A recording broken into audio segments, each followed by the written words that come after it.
Where's the sniper? The radio crackles with static, the voice tense and sharp. Gunfire splits the dawn sky. A hostage kneels in the dust, a pistol pressed against his head. The enemy commander smirks for the camera, convinced the world will watch him kill. Soldiers scan rooftops, walls, and towers. But the shot didn't come from above. It came from below. Beneath the icy canal, hidden in silence, a sniper waits. Her body shivers from the cold, but her aim never falters. The moment her finger tightens on the trigger, the battlefield changes forever. One unseen shot, a hidden sniper, and a mission no one believed could succeed. This is the story of the Rivershade. Stay with me, because what happens next will challenge everything you thought you knew about survival. In the dust-choked valleys of Helmand, a name carried weight like a curse, Kadir Nazari. Once trained by American advisors at Fort Bragg, he had learned every nuance of U.S. doctrine, how their special operations teams approached a compound, the timing of their assaults, the rhythm of their movements under fire. Now, years later, he was using that very knowledge to turn the tables. Nazari had seized 32 American contractors, technicians, and field engineers, and locked them inside a fortified compound surrounded by irrigation canals and opium fields. Among the hostages, intelligence suggested, was a woman whose name alone elevated the crisis to the highest levels of Washington, the niece of the Secretary of Defense. The problem was brutally clear. Two separate SEAL teams had already been sent in, two teams of America's most elite warriors, and both had been cut down in ambushes Nazari had laid in advance. He wasn't guessing their tactics. He was anticipating them. Every move the Americans considered, he had already rehearsed counters for. The clock was running. A hard 72-hour deadline ticked down, imposed not just by operational urgency, but by the politics of perception. Each passing hour increased the risk that the hostages would be executed on camera, turned into a propaganda spectacle for the world to see. The Pentagon needed a success, and fast, but conventional approaches were collapsing under their own predictability. One proposal from Naval Special Warfare suggested a nighttime air assault, fast roping into the compound from Black Hawks, overwhelming the defenses through sheer aggression. On paper, it looked bold. In practice, it meant flying directly into overlapping arcs of machine gun fire from 4 guard towers, each positioned to support the others. The likely outcome wasn't victory, it was mass casualty. Delta Force offered a different plan, a stealth breach under cover of darkness, using suppressed entry and synchronized demolition charges. It was precise, efficient, surgical. But Nazari knew that playbook too. Thermal drones had already shown overlapping patrols, guard rotations engineered to frustrate stealth insertion. Any breach would trigger a hostage execution before operators could even clear the first rooms. The commanders sat in a war room, maps and satellite images spread across the table, frustration mounting. Every option bled red on the casualty projections. That was when General Avery Hartley, a veteran of too many operations gone wrong, spoke what everyone already feared. If we keep thinking inside the doctrine, we're sending good men to die. Hartley's reputation was for demanding results, not excuses. His voice cut the tension like a blade. What he needed was an approach no enemy commander could anticipate, something outside the rigid manuals of conventional warfare. And somewhere in that silence, the thought began to circulate. Maybe the answer wasn't brute force or textbook precision. Maybe the answer was someone who had learned to disappear, not just from sight, but from expectation itself. Before the world knew her as Ghost 213, before soldiers whispered about the Rivershade, Elena Redwater was simply a girl learning patience beside the flowing waters of Montana.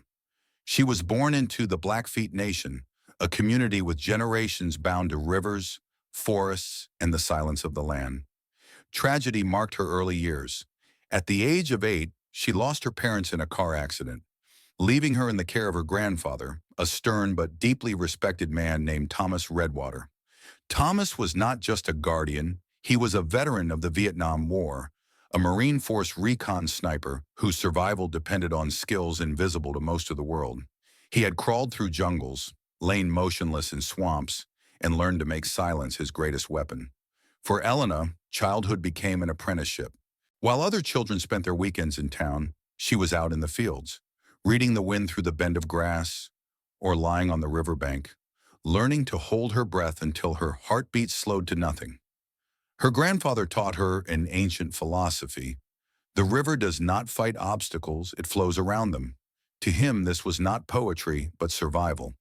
Water was a shield, a weapon, and a teacher. By 14, Elena could track a man across a forest floor without breaking a twig, hit a running deer at 400 meters, and stay submerged for over 4 minutes. These were not party tricks. They were rehearsals for a life that would test her in ways she couldn't yet imagine. When she turned 18, recruiters came knocking. Elena could have followed her grandfather's path into the Marines, but the Army made a promise, a guaranteed slot in sniper school after basic training. It was a gamble. Many doubted a young woman, especially one so soft-spoken, could survive the brutal weeding out process. But at Fort Benning, instructors quickly realized they weren't just dealing with another recruit. Elena didn't just fire accurately, she fired instinctively, as if the bullet's path revealed itself before she squeezed the trigger. Her reputation grew through deployments in Iraq and Afghanistan, but it was Syria where legend began to overtake biography. Attached to a Delta Force squadron during Operation Iron Thunder, she was tasked with overwatch along the Euphrates River. For 14 hours, she remained half-submerged, mud and reeds disguising her position as ISIS fighters hunted American operators along the banks. One by one, 7 enemies fell to her rifle, each shot threading through chaos with surgical calm. Her longest confirmed kill that day measured 1,140 meters, made with a Remington MSR chambered in 338 Lapua Magnum, using hand-loaded match-grade rounds. It was a distance most instructors considered nearly impossible under field conditions. From that mission, her call sign became permanent, Ghost 213. Operators who fought beside her said she didn't just vanish into terrain, she dissolved into it. But among whispers in the community, another name began to surface, the River Shade. It was not just her marksmanship that defined her, it was her ability to use water as sanctuary, as camouflage, as a weapon no enemy commander prepared for. By the time she turned 28, Elena Redwater was no longer just another Army staff sergeant. She had accumulated ribbons most soldiers never glimpsed, including 3 Bronze Stars with Valor devices, a pending Silver Star, and dozens of unacknowledged operations known only to a handful of classified files. Yet what struck those who met her was not arrogance, but calm. She carried herself like the rivers she studied as a child, quiet on the surface, unstoppable in flow. This was the woman now standing in the Joint Special Operations Command conference room, summoned back from teaching at the Army Sniper School. Men from Delta, SEALs, and Green Berets stared across the table, some skeptical, some curious. None of them yet knew that the girl raised by rivers had become the kind of sniper who could shift the fate of entire missions with a single unseen shot. Elena spread the satellite imagery across the table like a cartographer revealing a secret. Roads, irrigation lines, compound walls and guard towers formed a grid of constraints. She traced the canals with a fingertip and spoke in measured sentences that carried more weight than louder plans in the room. Canals were wrong for most assaults because water meant exposure. For her, they were an axis of approach. He configured defenses to stop what we expect, she said. He never counted on someone using the river as a lane. Her plan demanded gear and discipline beyond what doctrine emphasized. Closed-circuit rebreathers eliminated bubble trails and kept chemical signatures low, but they required flawless maintenance and intense practice. A thermal undersuit beneath a thin, high-performance wetsuit would buy measured hours against hypothermia. These suits were margins, not armor. Her weapon, a Remington MSR and 338 Lapua Magnum, offered range, stability, and repeatable ballistics under field conditions. Supporting Elena were Master Sergeant Cole Ramirez and Sergeant First Class Maya Torres, a 2-person overwatch and comms element staged nearly 2 kilometers away. Ramirez's eyes memorized terrain contours. Torres translated noisy signals into actionable feeds. They would not enter the canal. Their mission was observation, wind calls, holdover advice, and timed extraction.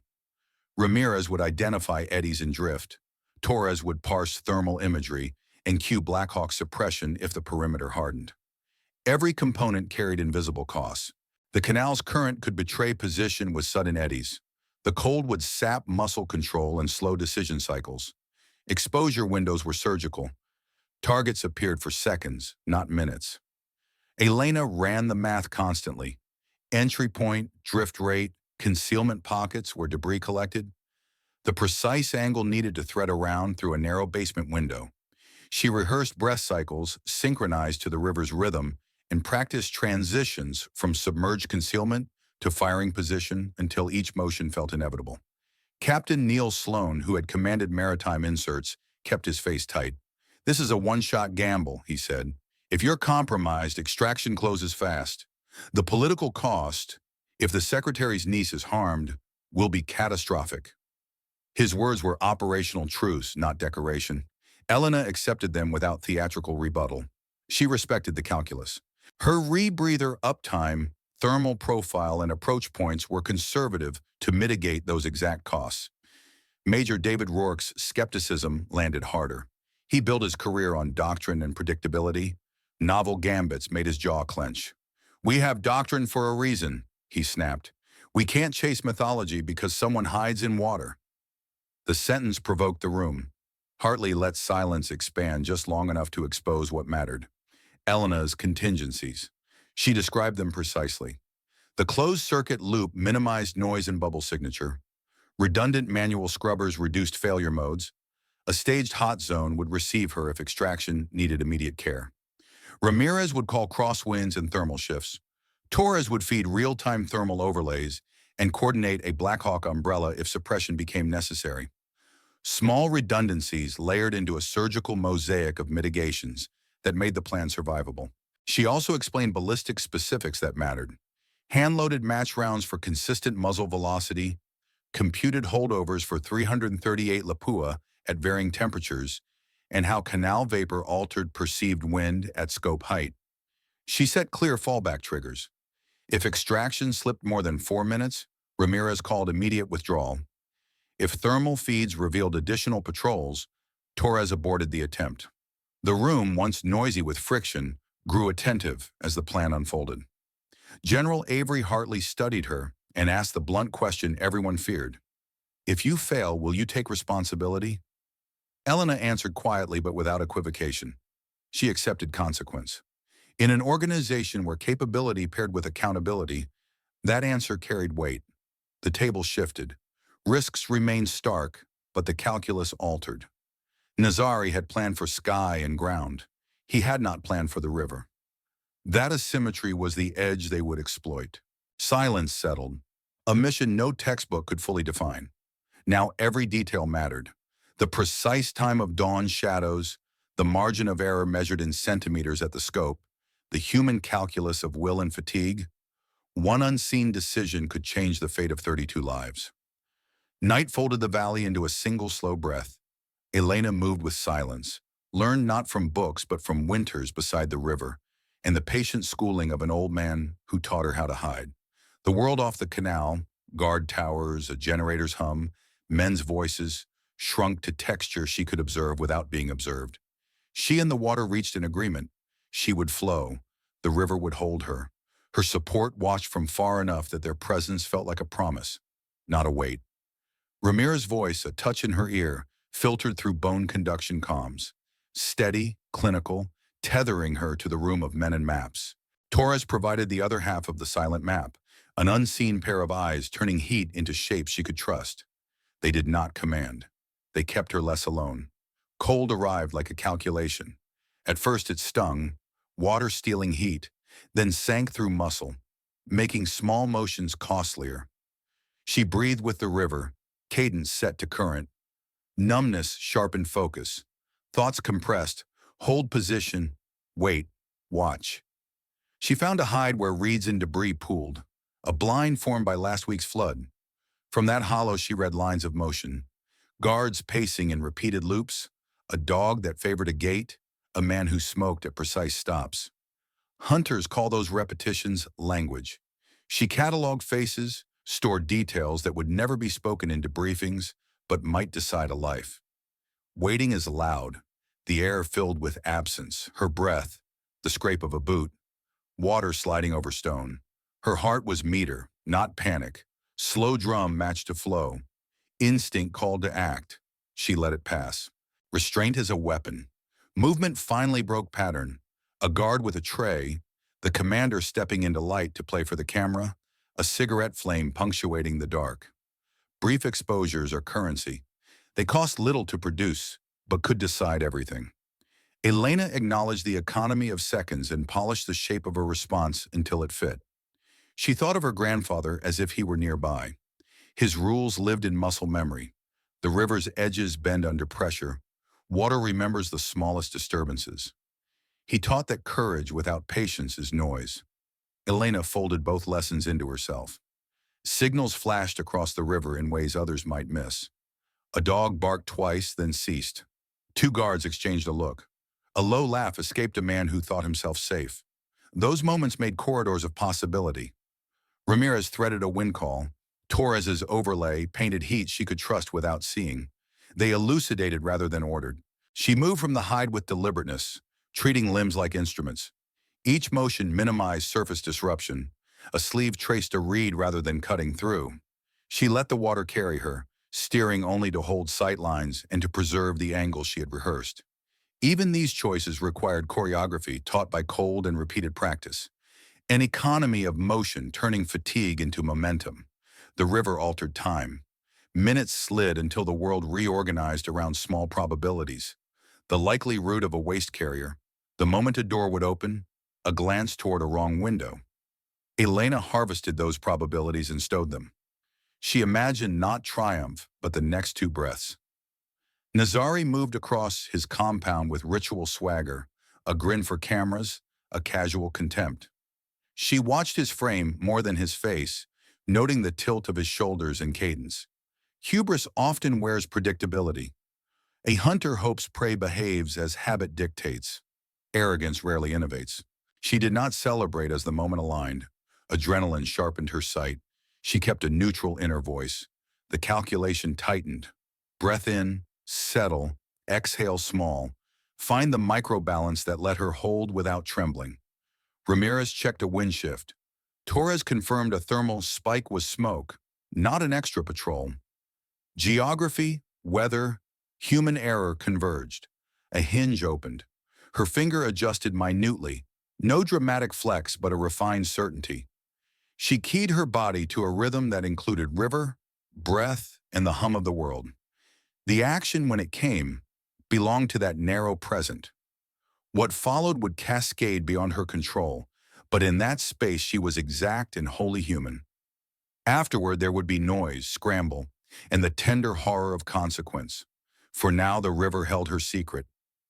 For now she listened to water and counted the slow beat that kept the deadline at bay. She had rehearsed contingencies like prayers, responses if a shift changed, ways to absorb surprise, the discipline of giving up position to save life. Rehearsal was not bravado. It was a contract between consequence and action. In training, they cultivate reflex. In the field, one learns the moral arithmetic of a single decision. Elena felt the weight of that arithmetic as a river bears stones, distributed and inevitable. Memories surfaced. Winter nights teaching rookies to be still. A young recruit's first scared breath on a cold range. A boy on the reservation who wanted to know why she trained so relentlessly. She had no tidy answer. She protected people and the fragile idea that someone would refuse the worst. That promise kept her steady. Her team provided ballast. Ramirez's voice arrived like weather, predictable, blunt, and calming. Torres's feeds turned heat into narrative, making anonymous shapes into stories she could trust. Between them, they formed a theater of care. Eyes, voices, shared breath. They would measure success in returned lives. She considered the moral cost of a single bullet. Ending a life, even a brutal one, was never a ledger to be balanced lightly. The hostage's heartbeats had become her measure line. That thought steadied her fingers. Signals shifted. A dog barked. Smoke drifted from a cooking fire. A guard adjusted his blanket. Ramirez murmured a check. Torres confirmed the signature harmless. The hinge closed toward action. Elena let the river steady her. the lessons and kindnesses of her life folded into calm. She moved with patience and the certainty that her choice in breaths might decide 32 futures. Dawn crept slowly over Hellman. The first streaks of pale light bent across the fields of poppy, catching in the dust that hung above the compound. For the men inside, it was another day to display power and rehearse terror. For Elena, pressed into the cold hollow of the canal bed, it was the hinge on which lives would swing. She had been in position for hours, her body trembling from the creeping cold, but her hands remained steady, her scope unmoving. The moment arrived almost without warning. Kadir Nazari emerged, dragging with him the theater of propaganda. His posture was arrogant, shoulders squared, pistol already drawn. He motioned for the camera operator to set up, and a guard yanked one of the American contractors forward, forcing the man to kneel in the dust. 31 others remained unseen, locked away in the compound's lower level. The scene was designed to terrify. An execution before dawn, captured for broadcast. A declaration that no American could touch him. Elena's scope narrowed the world. Nazari's face filled her sight picture, sweat glistening on his brow despite the cool air. She did not rush. She matched breath to heartbeat. Let her body find the familiar stillness her grandfather had once demanded of her as a child. Her finger tightened imperceptibly on the trigger. The first shot broke the silence. A crack echoed over the fields, distant enough that some mistook it for random fire. But Nazari's body betrayed the truth. The round struck through the temple, snapping his head sideways, pistol tumbling from his hand before he collapsed in the dust.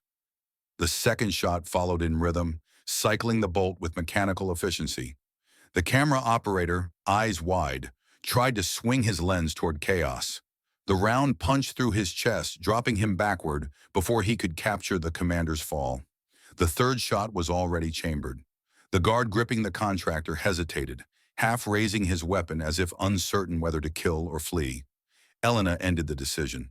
The round caught him center mass, ripping him away from the hostage before the man could register that his life had been spared. 3 shots, 3 bodies down. The compound erupted in chaos. Guards shouted, scattering toward Nazari's fallen body. Others fired wildly at phantom targets, their weapons aimed at rooftops, towers, anything but the river. Elena became methodical. 5 follow-up shots stitched through confusion. She targeted exposed silhouettes, guards sprinting without cover, men crowding around the commander's body. Each trigger pull was calm, a metronome of precision. A man dropped at the corner tower. Another fell halfway to the gate. A third collapsed as he raised an RPG. Within 20 seconds, 8 enemies lay dead or dying. The enemy finally guessed the direction of threat. 2 militants spotted the faint shimmer of her barrel and unleashed a burst of AK-47 fire toward the canal. The rounds struck water with violent splashes, but physics betrayed them. Within a meter of entry, the bullets fragmented and lost velocity, dissipating energy harmlessly into the current. The surface churned, but Elena remained untouched. She did not linger. Knowing her hide was compromised, she let the current carry her downstream, sliding 20 meters with practiced calm. Submerged again, she surfaced only enough to re-establish a new angle behind a tangle of reeds. From there, she dispatched 2 more guards who had attempted to flank her imagined position upstream. Meanwhile, the compound fell into disarray. With Nazari dead, command collapsed. Fighters shouted conflicting orders, some rushing toward the basement where the hostages were held, others firing randomly into the horizon. The absence of leadership exposed the weakness of their defense. This was the window. Delta Force and SEAL teams had been holding just outside the perimeter, waiting for chaos to open a door that brute force never could. Ramirez's calm voice confirmed over comms. Window open, 30 seconds. Blackhawks thundered low on the horizon, rotors kicking dust into violent spirals. Fast ropes dropped, operators sliding into the chaos with disciplined aggression. Elena heard the concussive rhythm of breach charges in the bark of suppressed carbines. Through her scope, she covered the entry team, removing threats that aimed at the descending ropes. She was no longer the sole instrument of survival. She was now the guardian, ensuring the assault force could finish the job. Inside the compound, the fight was brief but ferocious. Operators cleared corridors, neutralized the remaining guards, and located the hostages huddled in the basement. Thermal overlays from Torres confirmed 32 signatures alive, though weak from dehydration and fear. Within minutes, the first hostages were being ushered out under protective fire, stumbling into dawn's light with disbelief etched on their faces. Elena exhaled long and slow, finally allowing herself a measure of release. Her role was not finished. She scanned for trailing threats, intercepting a fleeing fighter with one last precise shot, but the tide had turned. When Ramirez's voice finally called her back, she disengaged with deliberate care. Her body shook violently as adrenaline ebbed and the cold reclaimed its price. She allowed herself to drift downstream again until she reached the designated extraction point. Hands pulled her from the water, Ramirez's steady grip in Torres's urgent eyes. Her core temperature read dangerously low, but she was conscious, her rifle still clutched in hand. For the operators storming the compound, the battle would be logged as a joint success. But those who witnessed the first 3 shots knew the truth. The mission had been decided before they ever set foot inside. Nazari was dead before dawn, propaganda silenced before it could begin, and 32 Americans lived because one sniper had waited beneath the river. Later, when the dust settled and helicopters lifted away with freed hostages aboard, soldiers spoke in hushed tones. They would say the river shade had risen with the dawn, unseen yet unstoppable. Her shots had not only ended a commander's reign, but also shattered the aura of invincibility he carried. For Elena, there was no celebration. She sat wrapped in thermal blankets, teeth chattering, listening to Ramirez and Torres relay the count of saved lives. Numbers were easy, the faces would stay longer. She thought of her nephew back on the reservation, waiting for a hunting trip, and of her grandfather's words. The river does not fight the rocks, it flows around them. That morning she had been the river, and because of that, despair had turned into survival. The fight inside the compound had ended, but the river still clung to its silent passenger. Elena Redwater had given the last of her body heat to the current. Her rifle was steady until the final shot, but now her muscles shook uncontrollably, her chest rising and falling in ragged rhythm. Hypothermia wasn't a distant threat. It was here, precise and unforgiving. Downstream, at a bend screened by reeds and silt, Master Sergeant Cole Ramirez crouched in position. His eyes scanned the current until he caught the faintest ripple, the brief glint of metal in pale dawn light. "I've got her," he murmured into comms, though his tone was calm, clipped, professional. Moments later, the river offered her back. Elena surfaced like a revenant, half-drifting, her face pale under streaks of mud. The readout from the thermal sensor clipped to Ramirez's kit confirmed it. 91 degrees Fahrenheit core temperature. Medically hypothermic, skating the edge where clarity can collapse into unconsciousness. Her eyes, though, were open. She gripped the rifle not as a weapon now, but as if letting go would break the thin thread of control she still owned. Ramirez pulled her up with practiced efficiency, bracing her under the arms.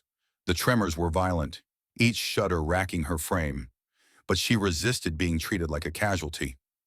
"I'm good," she whispered, teeth clattering so hard the words nearly dissolved. He didn't answer. He knew better. Soldiers often claimed strength when their bodies betrayed them. On the ridge above, Sergeant First Class Maya Torres adjusted her scope, watching the compound perimeter collapse into order under Delta and SEAL control. Hostages were moving to extraction zones, operators herding them with clipped urgency. Through her earpiece, she heard Ramirez confirm, "Package in hand, hypothermic, conscious." Torres exhaled relief she didn't allow herself earlier. She never doubted Elena's ability, but every minute in water, this cold, stretched human possibility. They wrapped Elena in a foil survival blanket, layers crinkling as the material trapped what heat it could salvage. Ramirez slid a chemical heater against her chest, another at the base of her spine. These were small measures, buying time until medics could take over, but Elena shook so hard the foil hissed like fire.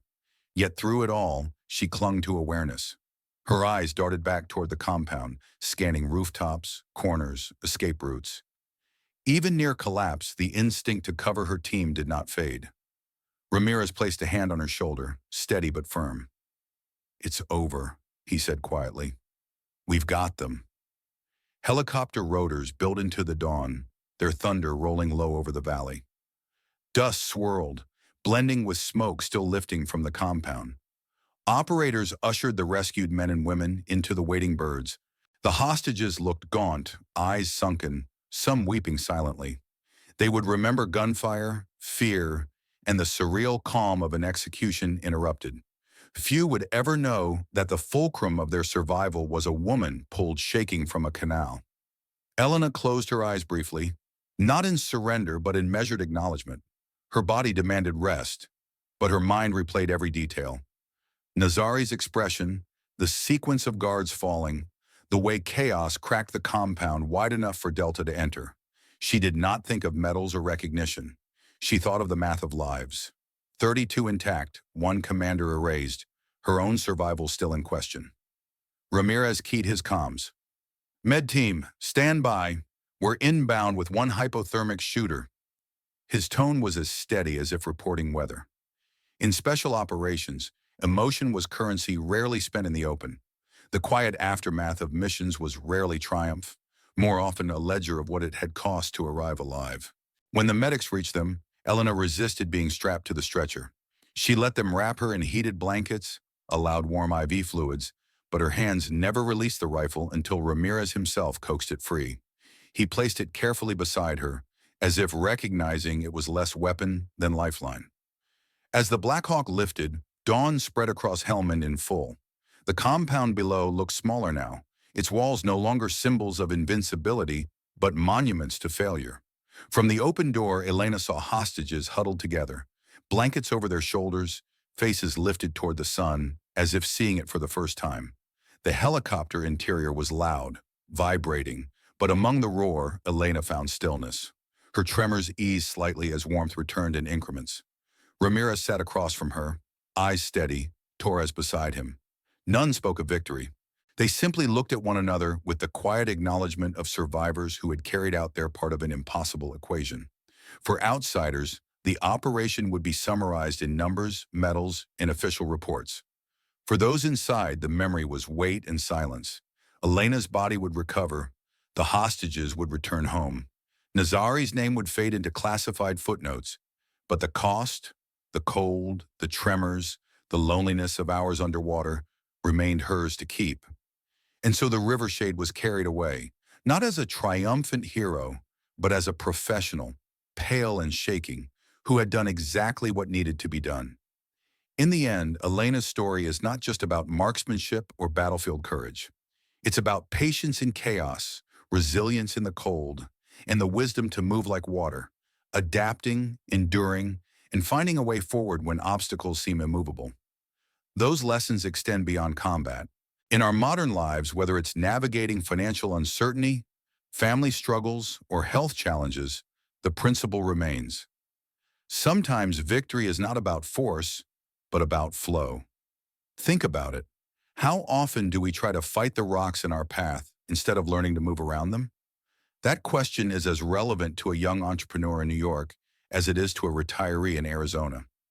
The Rivershade story reminds us that strength often hides in silence, in restraint, and in the unseen choices that preserve life. But what do you think? Was Elena's greatest weapon her rifle or her patience? Drop your thoughts in the comments below. I read everyone. Thank you for staying with me through this untold story. If you found meaning here, please like this video, subscribe for more stories of hidden heroism, and share it with someone who needs a reminder of resilience today.